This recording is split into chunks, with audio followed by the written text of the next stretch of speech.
Psychology says if you have few or no close friends, you're not broken, you're not antisocial, and you're definitely not a failure at being human. In fact, the opposite might be true. Psychology reveals something most people don't know. Individuals who walk alone often possess rare psychological traits that the majority simply don't have. Traits that make typical friendships feel draining, shallow, or completely unnecessary. Society tells you that having no friends means something's wrong with you, but science says something entirely different. And by the end of this video, you'll discover why having a small circle, or no circle at all, might actually be a sign of advanced psychological development, not social failure. Let's dive into the 5 traits you probably have. Trait number 1. You can smell fake from a mile away. If you have few friends, chances are you can't tolerate fake personalities. People who wear social masks, who smile at your face then gossip behind your back, who say what you want to hear instead of what they actually think. Research in social psychology shows something fascinating. As self-awareness increases, tolerance for inauthentic behavior decreases dramatically. Your brain has become highly tuned to detect inconsistency.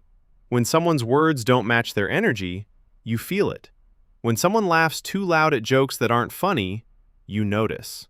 When people perform instead of just being, it drains you. Most social circles operate on performance. Everyone playing a role, pretending to care about things they don't, laughing at jokes that aren't funny, agreeing with opinions they don't hold. And you? You'd rather sit alone in complete silence than participate in that theater. This isn't antisocial behavior, it's self-protection. You're guarding your mental space from people who would contaminate it with dishonesty. And honestly, that's wisdom, not weakness. Trait number 2. You crave depth, not breadth. People without many friends aren't avoiding relationships. They're avoiding shallow relationships. Studies show that individuals with higher cognitive complexity prefer fewer, deeper connections over many surface-level ones. They literally process social information differently. Small talk feels like torture to you. How's the weather conversations where nobody actually listens? Discussions about trivial topics that lead nowhere. Group chats full of memes and empty banter. If a conversation has no substance, no real meaning, no depth, your brain disengages automatically.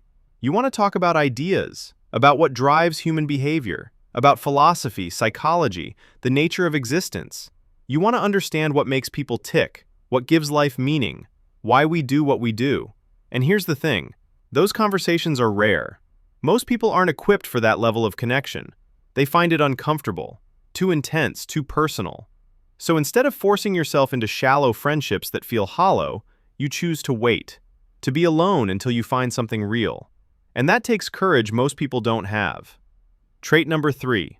Social interaction drains your battery faster. Some brains are wired differently when it comes to social energy. Psychology calls this high sensory processing sensitivity. After social interactions, your nervous system needs longer recovery time. This doesn't mean you hate people. It means your brain processes social information more intensely. Think of it like this. Extroverts have solar panel brains. They recharge through social contact. But you? You have a battery that depletes during interaction.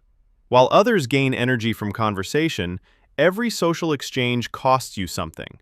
You pick up on more emotional cues. You analyze body language, tone, subtext, hidden meanings. You process interactions on multiple layers simultaneously. By the time a 2-hour social event ends, you're mentally exhausted. Not because you didn't enjoy it, but because your brain was working overtime the entire time. So you conserve social energy like a precious resource. You're selective about where you spend it because you know the recovery cost. And after socializing, you don't just want alone time, you need it. Complete solitude to reset your system. Trait number 4. You don't need external validation to feel whole. This is perhaps the most powerful trait of all. Research in psychology identifies this as low social dependency. While most people need constant external validation, approval, and social reinforcement to feel okay, you've built your sense of worth from within. You can entertain yourself, solve your own problems, find comfort in your own thoughts. You've created an entire world inside your mind that doesn't require other people to maintain. Most people collect friends like trophies. They need to feel wanted, included, popular. Their self-esteem rises and falls based on social feedback. But you? You measure yourself by your own standards. You don't need a group chat blowing up to feel valued. You don't need weekend plans to feel alive. You don't need constant companionship to avoid feeling lonely. This makes you seem distant to others, cold even, but it's actually profound inner strength. Your standards for friendship are sky high. You don't let just anyone into your personal space. While others collect acquaintances like Pokemon cards, you're incredibly selective about who gets access to your inner world. And that selectivity? That's not snobbery. That's self-respect. Trait number 5. Experience taught you that trust is earned, not given. If you have few friends now, there's often a story behind it. A betrayal. A childhood where you learned that people aren't always safe. A history of being surrounded by the wrong people. Psychology shows that once trust is broken, the brain doesn't just forget. It recalibrates. It becomes more protective, more cautious, more selective. You've been burned before, so now you observe people longer. You test consistency before committing. You watch how people treat others when there's nothing to gain. You notice patterns in behavior over time. Psychologists call this a heightened trust threshold. Most people let others in easily and then regret it. But you? You make people earn access to your life. Some call this being guarded. You call it being wise. You know that not everyone deserves to know your story. That vulnerability is a gift, not an obligation. That your time, energy, and trust are valuable resources that shouldn't be wasted on people who haven't proven themselves worthy. Here's what all of this means. If you have few or no close friends, it doesn't mean you're broken. It means your mind operates at a different frequency, with more awareness, more depth, more sensitivity, higher standards. You have a richer inner world than most people. You possess sharper intuition about who's real and who's performing. You have deeper self-awareness about what you actually need versus what society says you should want. Sometimes the people with the strongest minds walk alone for a while, not because they can't connect, but because they refuse to connect poorly. So here's my question for you. If you recognize these traits in yourself, which one resonates most deeply?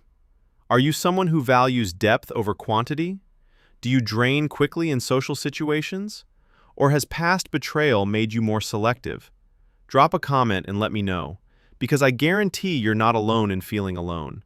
And understanding why you are the way you are, that's the first step to embracing it instead of fighting it.